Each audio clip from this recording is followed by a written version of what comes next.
Well, howdy y'all.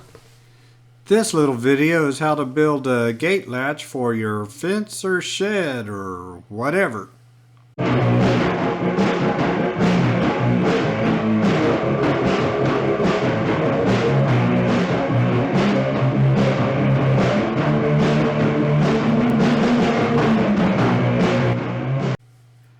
This is how I built my gate latch. Very simple, very easy.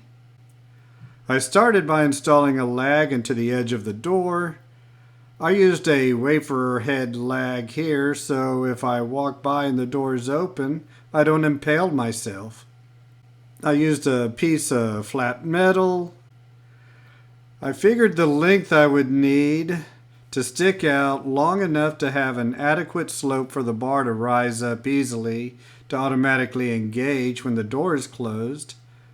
I also wanted a little bit of overhang on the inside so I could open it from the inside if I needed to. I then used the angle grinder to cut the shape I wanted.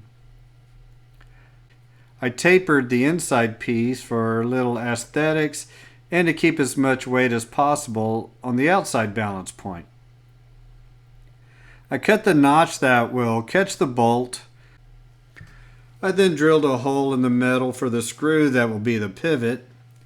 Here I used the wafer head lag because it holds the outer washer better and won't stick into the opening as far as a regular lag would.